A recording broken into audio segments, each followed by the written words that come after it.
let's just jump over to Denver if you don't mind. I mean, yeah, that's a good discussion topic because, I mean, I'm not trying to make predictions here, but the Jaguars are favored in London, or at least they were before we taped. And so there's a very good chance Denver loses this game and falls to 2-6.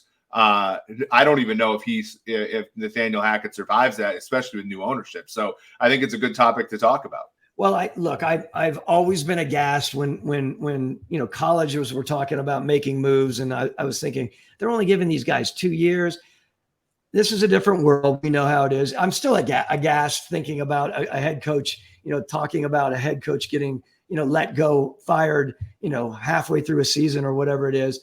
But there's realities to it in today's world, right? The way that things are expected. But one of the things I want to talk about, aside from Nathaniel Hackett, is the idea of placing coaches in this league, right?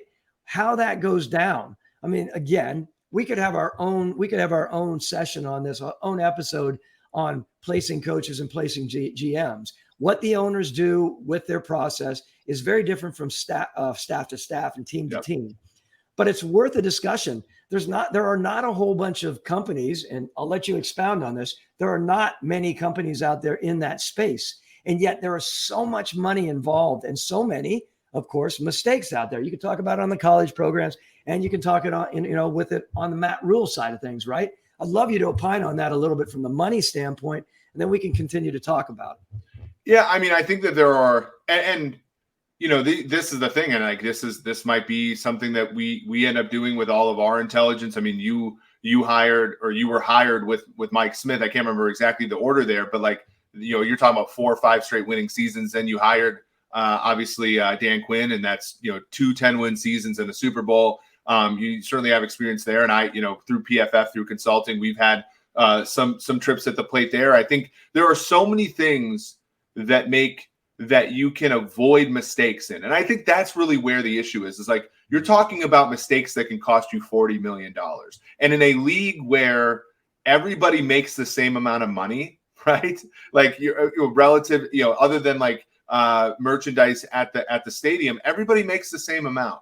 And so your goal should be to mitigate those big losses, right? My alma mater, the University of Nebraska-Lincoln, had to have a donor come in and pay Scott Frost $7.5 million extra buyout so that they could get him out of the building 3 weeks early. If they would have held on to him for 3 weeks, they could have saved $7 million on the buyout. And some booster came in and said, I want him gone so fast, I'm willing to cut a $7.5 million check.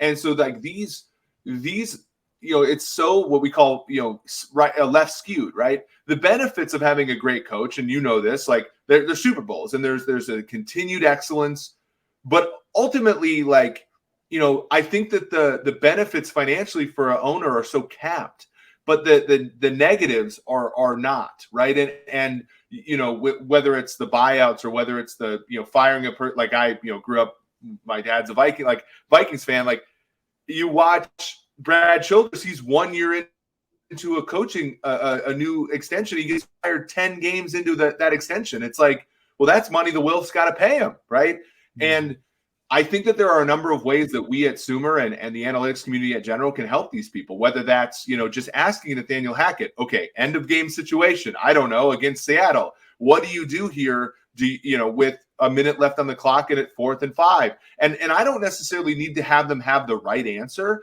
I need them to think probabilistically and put the probabilities into place. We talked about that today in one of our meetings. It's like the right answer is the right outcome is less important to me than the thought process. Like, okay, well, 64-yard field goal, what's the likelihood that happens? What's the likelihood that this quarterback we just paid $240 million to can pick up 4th and 5?